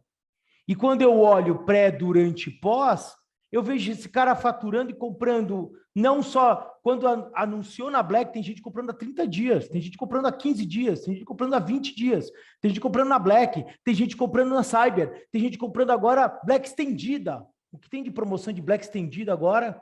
Se eu estiver mentindo, vocês me corrijam, por favor. Tá? Olhando um pouco para frente, vamos avançar um pouco mais. Zé, por favor. Se você olhar os pedidos, olhando um pouco, é muita variabilidade muito semelhante na data. Então, o reflexo desse usuário, ele foi muito semelhante. Inclusive, o fraudador, Diego, no indexador, São Paulo não é o pior estado, você sabe muito bem disso. A gente só é maior por causa da quantidade, mas se você fizer um indexador, a gente tem outras regiões que você sabe mais do que eu, pode falar, inclusive Rio de Janeiro. E a gente tem Tocantins, tem Nordeste. Então, olhando a data, ela ludibria a nossa análise. E ela esquece que o indivíduo ele continua a comprar por toda a sua vida. E ele usa a data para negociar preço. Como a Mariana Fernanda falou, um cara agora não é só preço, é frete, não sei o quê. Mas isso está no comportamento do cara faz tempo. Isso não está agora na Black. Isso está com o Mercado Livre quando traz o Mercado Full e entrega no mesmo dia. Opa, será que o Marquese está falando besteira? Então, quando a gente vive isso, olha, avança um pouco mais, Zé. O Zé daqui a pouco vai jogar uma pedra em mim. Olha lá, ele está quase jogando. Vira um pouquinho, por favor. A gente olha na psique humana. A gente não se preocupa com... A Nanda e o Pedrinho estão certos em olhar produto. Eu olho o comportamento aqui, ó. Eu olho como mudar essa rotina desse cara. Porque na data, eu perco margem de contribuição. A Nanda vê faturamento. Mas e a margem de contribuição do cliente? E a rentabilidade? Não é ROI que a Nanda vê. A Nanda vê é ROA. O ROI que o cliente investe é outra coisa. Então, você tem que mexer no inconsciente pessoal desse cara e no consciente, para ele continuar comprando. Isso aqui tá muito... Isso aqui é baseado em Jung. Se você olhar um pouco consciente e inconsciente coletivo, eu tenho que fazer ele lembrar, comprar na Black. O repertório de lembrar. Olha, eu comprei na Black, foi bom, agora eu posso comprar na Cyber, eu posso comprar na Black estendida, eu posso comprar no Natal, eu compro essa nas férias, eu compro essa no março, eu compro... E nem percebi que eu comprei. Pode ir lá, Zé, por favor. Vira mais um slide. Eu vou aproveitar que você jogou aí uma das sopas de letrinhas que a gente usa. Nem todo mundo sabe a diferença de ROI e ROAS. Se você puder ser... ROI é muito... ROAS é muito claro. Quanto ele investe em comunicação e volta em faturamento. É comunicação. O ROI é quando ele investe em toda a tua operação. Produto, mix, logística. Isso é ROI. Quando business... ROAS é comunicação. Então, é só esse cálculo inverso para a gente saber muito claramente o que fazer, porque senão a gente fica blind, fica cego. Para frente, Zé, por favor. Olhando um pouco isso, a gente olha a jornada. Isso aqui é um exemplo de jornada que a gente tem aqui na Driven. Só olhando os gatilhos, a pesquisa do destinado, o resultado de busca. Quer dizer, o cara não vive o momento da Black. Ele vive o momento da vida dele. A Black, por um acaso, aconteceu. Dá uma olhada para frente, por favor. Pode ir lá, Zé? Ele vive esse momento, o momento onde ele está em aquisição. Olha lá, Maria Fernanda, o Zé, o Pedrinho, quando faz comunicação de mídia, ele precisa gerar, ele precisa conhecer. E está certo, todas as ações que eu gero aquisição. Eu tenho um processo de conversão, eu tenho um processo de busca, eu tenho um processo onde o cara vai tentar entender se é o produto para ele ou não.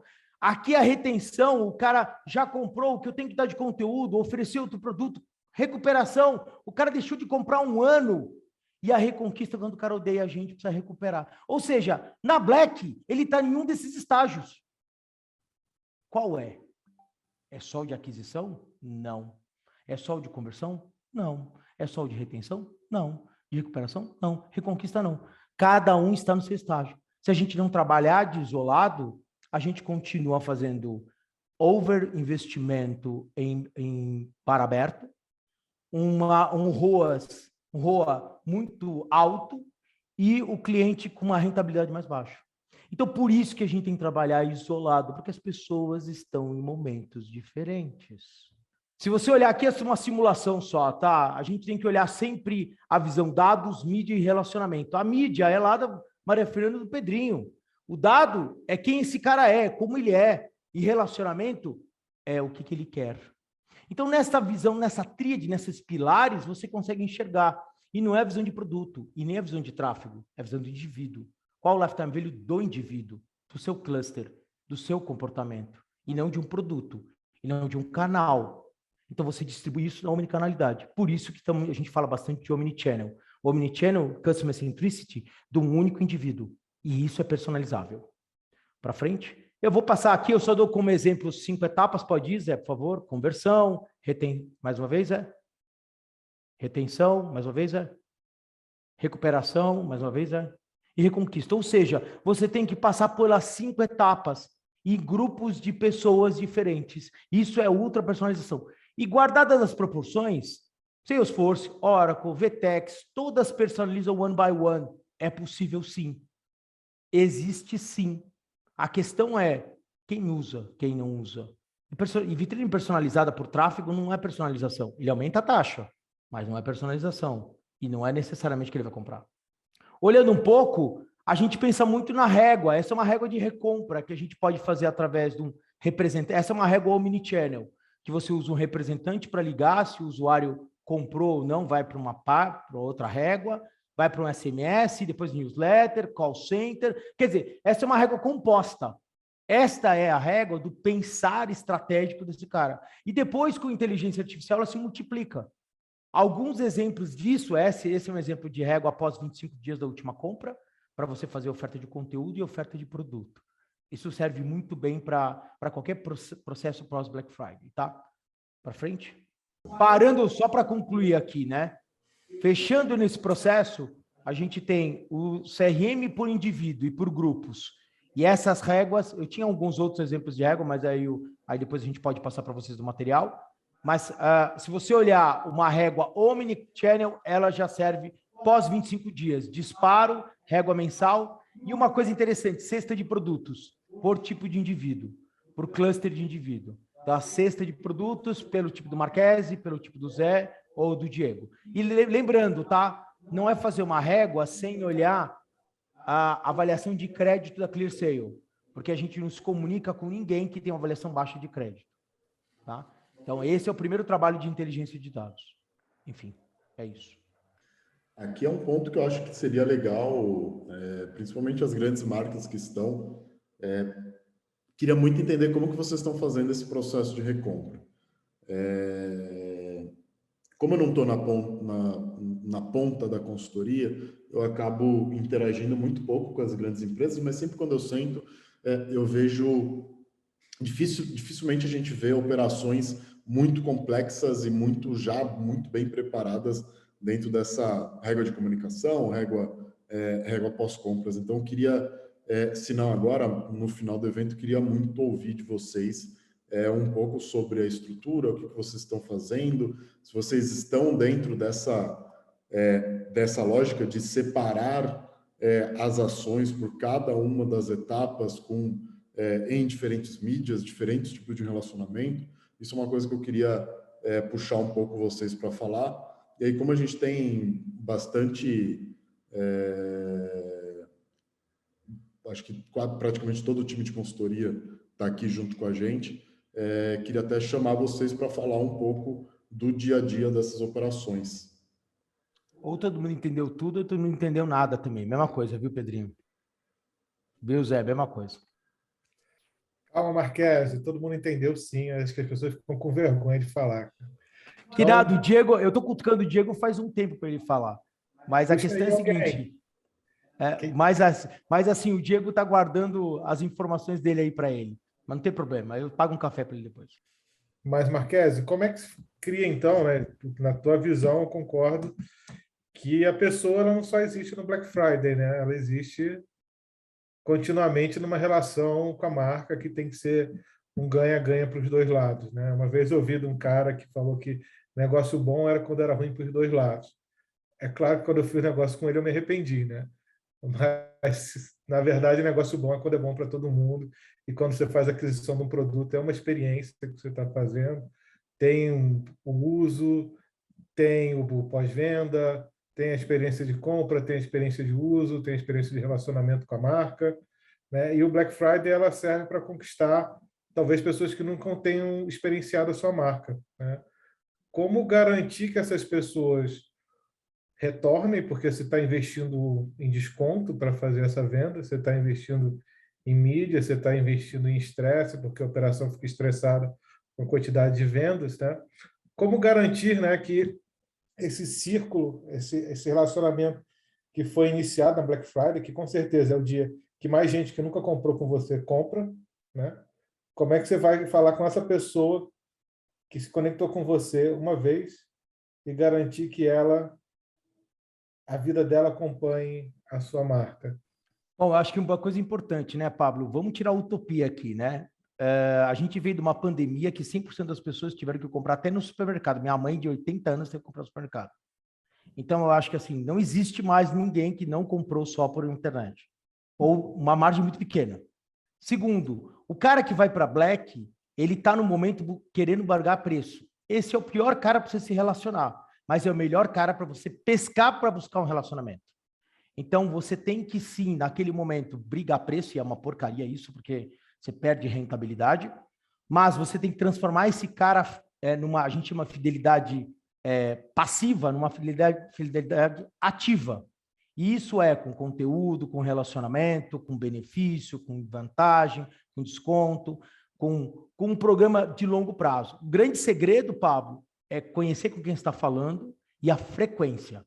Se você continua uma frequência constante, esse é o segredo. Em 3 meses você tem um programa de sucesso. E como é a tua sugestão para essa frequência, né? Porque, diferente do mundo físico, esse cliente ele foi com você uma vez, né? Ele não está passando na tua loja quando está visitando um shopping, ele não está com você na cabeça dele. Como é que seria a tua sugestão para encadear um relacionamento duradouro? Acho que tinha um outro slide aí que eu ia mostrar, mas o Zé me cortou para variar, mas não tem problema, viu, Zé? Tinha um slide com 3 réguas, que você faz um equilíbrio, um balance scorecard entre os perfis. E cada régua tem um comportamento. E essa régua ela é frequenciada conforme gatilhos do usuário. Exemplo, o cara comprou o produto. Exemplo, ele está com o produto, recebeu o produto há um dia. Você tem uma comunicação de conteúdo, de cross-sell. Então, receber uma panela, fazer uma comunicação com colher. Quer dizer, então você faz um cross-sell específico. Mas hoje a minha sugestão são 3 réguas. Uma régua pós-compra 25 dias, uma régua cross-sell entre produtos e comportamento de necessidade, e uma régua de blindagem de clientes, aqueles clientes de alto valor, onde você quer manter a retenção com ele. Eu acho uma receita boa, cara. Eu também acho, tenho certeza. Já fiz, assim, posso dizer que ajuda a dar um resultado bem alto. Marquese, eu dando pitaco aqui, mas tem um bom ponto do Guilherme da Volvo aí, hein? A partir do entendimento da jornada, o desafio de como ter uma visão única do cliente, independente do canal, né? Esse a visão única do cliente tem que ser a partir da gente. Ou seja, se a gente não entender esse cara, olhar só o que ele compra, só o produto, a gente não tem visão dele, tem a visão só da venda. Então tem que olhar ele, o lifetime value dele, o ciclo que ele está dessas 5 etapas e fazer abordagem, independente se ele tem um produto ou não. Aí você consegue cliente pro resto da sua vida. Isso, vou colocar aqui no microfone, pessoal. Tudo bem? Boa tarde, gente. Vocês possuem alguma boa prática no modelo de marketplace, né, visando ali fluxo de recompra, estratégia, pensando em ampliação de sortimento? Às vezes o site, né, é especialista numa categoria e tem um cliente que tem uma demanda por outras categorias, outros produtos. Se tiver alguma coisa nesse sentido. Marketplaces, assim, óbvio, a gente está aqui numa esfera entre amigos, mas assim, eu posso dizer que por mais que a gente entenda que existe um trabalho diferenciado, alguma coisa, B2W tem um trabalho simples, mas que funciona bem. A Amazon demorou bastante para entrar, mas tem um trabalho interessante com a Amazon Prime. Você percebe que a jornada é acompanhada dentro do Amazon Prime e a personalização sistêmica dentro do sistema, né? Então, assim, acho que esses 2 players aí são players interessantes para você olhar. Eu entendo que é um pouco mais complexo mesmo a jornada quando se trata de estoque de produtos de terceiros. Né? Com certeza. Mas lembrando, hein? Eu estou olhando o terceiro, mas não estou olhando o terceiro, eu estou olhando o cliente. Posso até o caso de trocar o terceiro e falar, ó, esse cara eu não quero, esse seller eu não quero. Eu quero o outro porque o meu cliente quer outro. Né? Então, a partir do momento que vira Customer Centricity, tudo se baseia nele. Inclusive, quando eu for falar com esse cara, eu passo pela ClearSale e falo, será que vale a pena mandar um e-mail para esse cara? A ClearSale vai dizer, vale, ou não vale, porque esse cara já tem histórico. Isso eu fazia em bancos, o Fábio também junto com a gente há anos. E esse é um processo que tem que ser automatizado aqui no digital. Vou aproveitar que o Thiago ele já está com a câmera aberta, já está falando. o Thiago engatar e falar um pouco de Seller Center, né?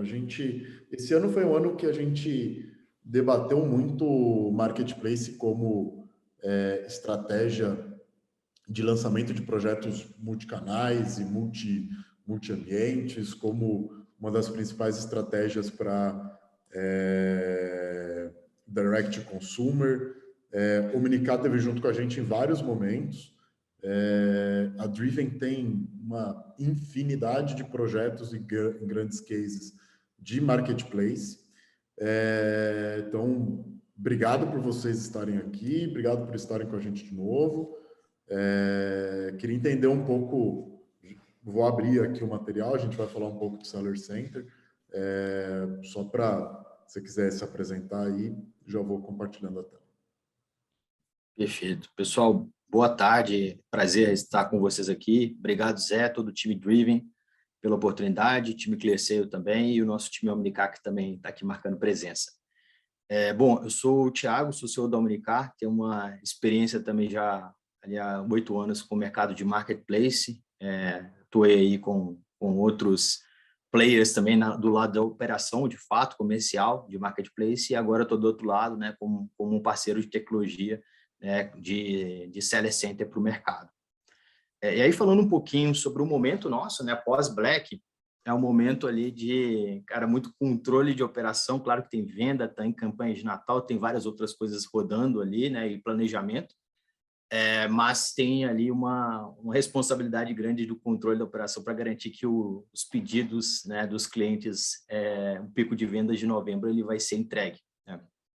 E esse é o principal, né, desafio, controle de parceiros, controle de performance, controle de envios, de entrega e pós-vendas também, né? Então, tem muita demanda e um pico mais relevante, né, agora nesse período do ano. E aí, quando a gente fala de marketplace, a gente extrapola um pouquinho até as dificuldades quando a gente trata só do e-commerce, do estoque próprio, né? A Maria, o Pedro, o Alexandre trouxeram ali conceitos mega relevantes aqui para a gente, que a gente discutiu e fazem total sentido ali para a gente poder depois pensar na nossa realidade, na nossa operação, no nosso e-commerce, como que a gente vai operar. E aí, quando a gente fala de marketplace, tem um desafio um pouco maior, porque a gente pensa que nessa operação existe ali um parceiro, né, um lojista, um vendedor, e aí, dependendo do tamanho da sua operação de marketplace, né, podem ser centenas, milhares ali de vendedores conectados na sua plataforma, né? E você deixa de ser um e-commerce puro, né, um site de estoque próprio, para ser um ecossistema digital, uma plataforma digital. E é nesse cenário que o Seller Center ele se encontra, né, no nosso produto, né, nosso produto da Omnicar, né, ele faz essa conexão, né, de vendedores no mercado, de plataformas de e-commerce, de soluções de pagamento, de CRMs, de ferramentas de atendimento, né, tem todas essas possibilidades para ser uma plataforma de gestão do seu marketplace, né? E com base nesse cenário todo, né, falando um pouquinho de marketplace e de desafios para próximos passos, enfim, pós-Black Friday, a gente vê ali, como o Zé até comentou, né, diversos players lançando marketplace, às vezes numa versão até mais simplificada, e tem um desafio de escalar, né? E tem um desafio de escalar por quê? Muitas vezes pensa numa solução mais simples, só de conexão de seller, só de trazer o catálogo, e não pensa na camada como um todo de gestão para ampliação, né, da própria plataforma. Bom, e aí o que eu gostaria de falar com vocês aqui, de até atrelando um pouco o resultado de Black Friday, trazendo um pouco de visão do que os nossos clientes, né, tiveram, principalmente essa parte, né, de entender o que você vai trabalhar dentro do seu marketplace, qual catálogo, qual seller, o que priorizar. Ela é muito com base no que a gente tem na camada de marketplace, na nossa camada de Seller Center. Então, hoje a gente tem relatórios, analytics, visão de dados, de fato, que você consegue entender com muito mais profundidade o tipo de produto de seller que você quer trabalhar, competitividade, quantidade de estoque, que tipo de produto de seller que você vai disponibilizar nas suas campanhas, vai planejar, né, junto com o seu marketing, e aí começa a atrelar um pouco aos demais conceitos que o time da Driven tratou aqui um pouco com a gente. Então, essa visão de dados de gestão, ela é fundamental para você planejar o seu marketplace, planejar as ações que você vai ter com seus clientes. E não só pensando, né, na Black Friday, né, mas extrapolando um pouco para a sua operação para o médio e longo prazo. Então, pensando sempre no que você quer trabalhar, com quais lojistas, com qual tipo de catálogo, com qual política de preço que você quer trabalhar com seus parceiros, né, e, claro, a parte de gestão, né, vendas, pós-vendas, financeiro e todo o fluxo, né, de continuidade de relacionamento e engajamento com esses parceiros.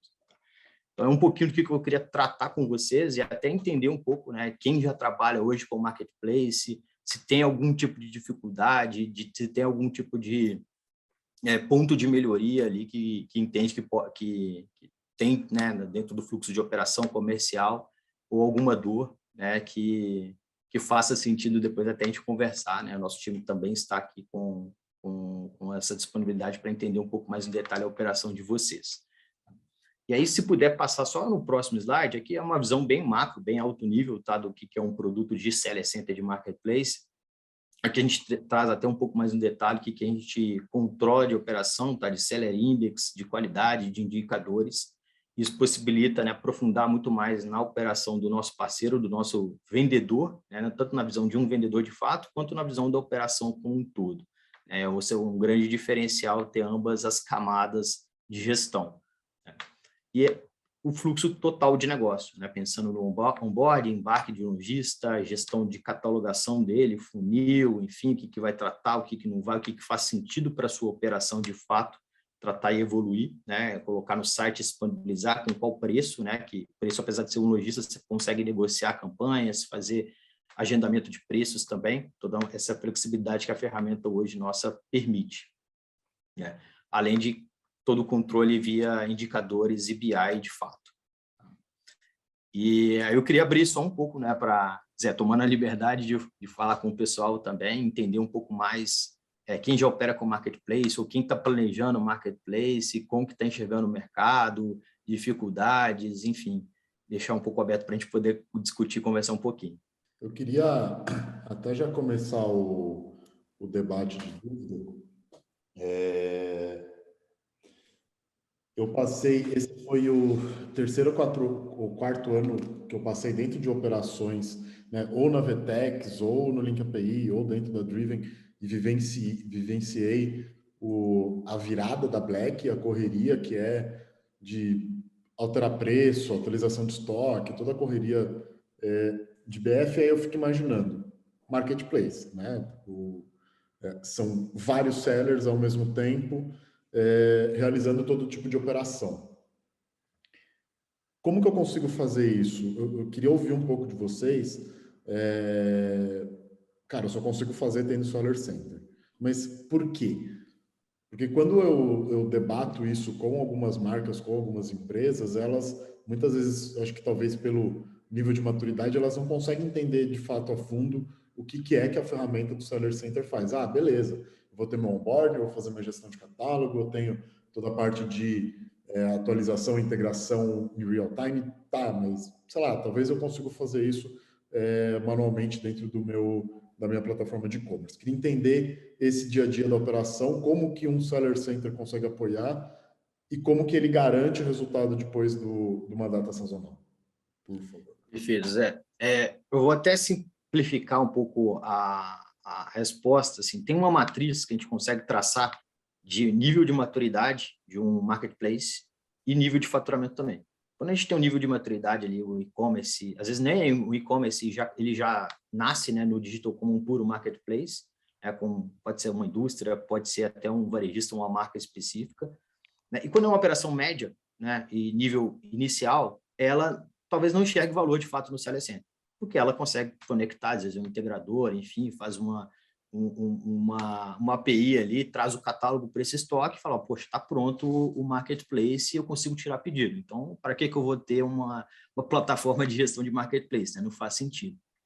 E aí, quando o marketplace ele vai ganhando maturidade, aí você pode pensar ali, poxa, uma B2W, uma Magalu, uma Amazon, eles têm nativamente ali dentro toda uma camada de gestão, porque eles são grandes, eles têm que ter todo esse controle. Quem vai vender, qual que é o catálogo, o que pode e não pode vender, as regras de negócio, pós-vendas, a parte financeira, quanto que eu vou pagar de comissionamento e repasse. Então, você tem todo um fluxo de vida da operação que ela é fundamental, está controlada dentro dessa plataforma de gestão.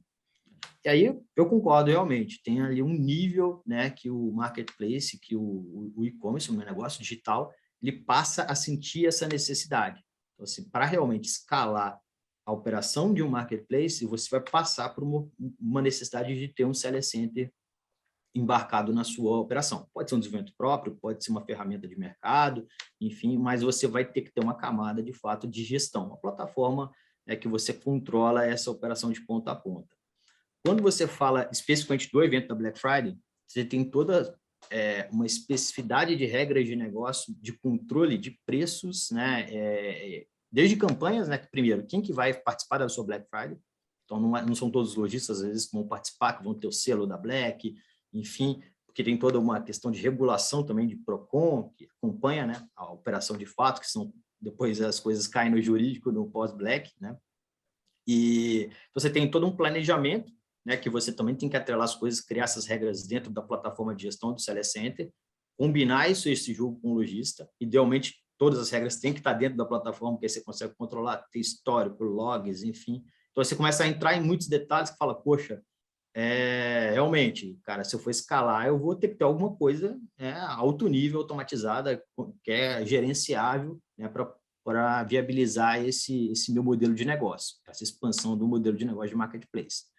Depois, durante o evento, você tem que controlar ali os pedidos, se estão tendo variações de preço, se está caindo preço, pedido com preço errado, com um preço muito alto, muito baixo, enfim. Controlar também a atualização de estoque, que é fundamental, né? Um vendedor hoje opera, dependendo do seller, em 30, 40 marketplaces. Então, o controle de estoque ele tem que ter uma acurácia muito grande, e isso, né, você consegue gerenciar notificações de baixo estoque, de pedidos, enfim, isso começa a gerar muito mais inteligência e informação para a tomada de decisão, tanto da operação quanto do vendedor também. E o pós-Black é um pouquinho do que eu comentei, né? Acompanhamento do fluxo de pedidos, de indicadores, percentual de pedidos faturados, enviados, entregues, o próprio Seller Index, né, que é um algoritmo, né, de acompanhamento de qualidade, e que isso pode refletir, inclusive, na priorização, né, na ordenação de um determinado vendedor no front, de não ser a nossa plataforma de e-commerce. Então, acho que falei um pouquinho desde o período de planejamento, durante o evento, e agora o pós também, pensando numa visão mais de operações, de fato, de um marketplace. Nico. Se alguém tiver alguma dúvida, ninguém colocou nenhuma dúvida aqui no bate-papo. Se a gente puder avançar, eu passo para a Carol, a gente faz... Eu queria fazer uma pergunta para o Thiago. Thiago, queria que você comentasse um pouco assim, até saindo um pouco desse universo da BF só em si, né, que a gente sabe que a questão de marketplace teve um boom muito grande lá atrás, depois deu uma parada e agora voltou de uma outra forma, né? Eu vejo muito sendo utilizado, às vezes, tanto os marketplaces de nicho, né? Os bancos todos acabaram, né, se movimentando para fazer os seus. Eu estava já achando que não ia ter mais caminho, aí recentemente apareceu um cliente nosso, fechou agora há pouco, que ele está abrindo um marketplace onde o que ele está percebendo que ele não está vindo para bater de frente com os grandes, o lance dele é que ele vai oferecer uma experiência melhor, né, para os sellers, né? Ele vai oferecer uma questão de uma visão tributária melhor para os sellers, porque às vezes os sellers são muito mal tratados, né, dentro dessas grandes redes, né? Ou não tão valorizados, né? Tem uma margem, às vezes o CPA fica muito alto, né? Da comissão, né? Das grandes redes de marketplace. Então, eu queria que você comentasse um pouco disso, né? Como que você vê, como que você vê que está se movimentando esse mercado agora, né? Você já falou um pouco de BF, mas se você quiser comentar, né? Às vezes esses marketplaces não tão grandes, como é que eles estão se posicionando? E outro só uma cerejinha também, que eu percebo que também tem sido utilizado também, às vezes, como uma visão de B2B, né? Usar o marketplace, sei lá, uma indústria usa para colocar os seus distribuidores e revender, né? Uma visão de marketplace, mas no B2B, que também é um outro formato que eu vejo acontecendo e que eu acredito bastante, inclusive. Mas é isso, queria que você comentasse um pouco disso, como que você está enxergando nesse sentido, e que você aponta aí de visão para os próximos passos aí desse mercado de marketplace. Perfeito, Vinícius. Vou tomar a liberdade de voltar um pouquinho no tempo. Quando eu comecei minha carreira em marketplace em 2014 no Extra.com, e aí tinha o Extra, a Magalu, bem pequenininha na época ainda, e Americanas, além do Mercado Livre, né, que era o marketplace puro mesmo. Naquela época, a gente só tinha, dentro da Nova.com, né, naquele período, só o marketplace do Extra, tá? Porque a gente já entendia naquele momento, a companhia como um todo, que não faria sentido ter o marketplace na Casa Bahia, no Ponto Frio, não tinha fit com a marca. Então, assim, de lá para cá, as coisas mudaram bastante, né? Depois, em 2015, 2016, implementamos o marketplace nessas bandeiras, a gente começou a alavancar a operação, crescemos bastante, né, naquele período dentro da Nova, depois virou Cenova, Via Varejo. E naquele período, para você ter o seu marketplace, você tinha que desenvolver a sua própria plataforma, o seu próprio Seller Isso custava milhões de reais. E aí, ao longo do tempo, né, empresas como a Unicar surgiram, né, amadureceram e ofertam isso como um produto de forma muito mais acessível no mercado. Então, você observa que antes era realmente limitado a grandes empresas, a grandes marcas ter a sua solução de marketplace, e aos poucos isso foi sendo, né, tornando a tecnologia muito mais acessível para o mercado. E, consequentemente, né, muito mais fácil de distribuir essa tecnologia e diversos segmentos, tamanhos de empresa, né, empresas médias, menores, estão com muito mais acesso a construir o seu próprio marketplace.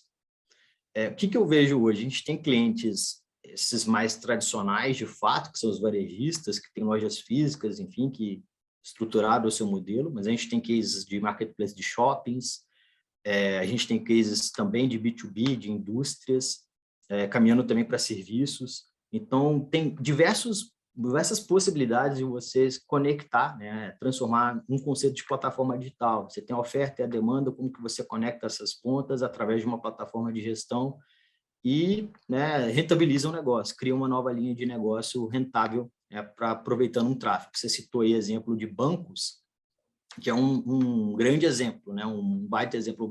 Tem um case do Inter, por exemplo, entre vários outros, né, bem relevantes no mercado, e que ele tem uma base de clientes, ele conecta a base de sellers e, enfim, tem ali algum mecanismo, né, de cashback, estou falando de forma muito mais simplificada, enfim, mas que ele conecta a oferta com a demanda dentro do canal dele. Então, é uma chance, uma oportunidade, né, de negócio. O varejista também está virando banco, enfim, tem outras mudanças, alterações que a gente vê no próprio mercado, mas eu vejo também essa chance, né, esse mecanismo estratégico aqui que alguns players estão identificando de marketplace de nicho também. Gente, eu vou passar a palavra para a Carol. Então, a gente vai para o quiz ou a gente vai para a experiência? A gente vai para o quiz agora. Eu vou mandar aqui no chat o acesso para vocês, então vocês acessam através desse link. Daí, gente, de acordo com que vocês forem entrando, eu peço só para vocês colocarem o e-mail de vocês como o nome, porque a gente só vai conseguir enviar esse voucher através do e-mail. Então, eu preciso que, Diego, se você quiser sair, entrar, que eu vou precisar do e-mail de todo mundo para poder enviar o voucher através do e-mail, tá? 1, 2, 3 e vou começar.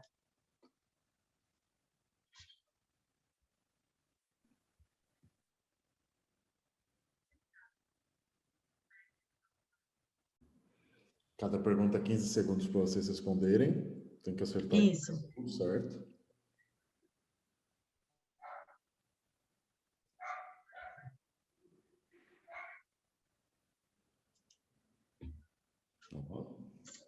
Olha só. Vamos para a próxima pergunta, então, gente. Eu não entendi o que o Pepe está fazendo aqui. Ele tá acirrado ali no primeiro lugar. Vamos lá, vamos ver quem pegou essa pegadinha do Marquese aquela hora, hein? Zé, vi, queria mandar um abraço pro Pepe, um beijo pra Sarinha, que tá aí também. Vocês fazem falta aí no time, hein? Inclusive, Sara Lucena está aqui, ilustre. Não acredito que tá o Pepe e a Sarinha aqui. Cadê? Sim. O Pepe eu vou derrubar. Por favor. Gente, eu vou para a próxima pergunta, hein? Mas... Olha o Marlon, caramba. Eu vou passar. Se o Marquese não acertasse também, ó, galera.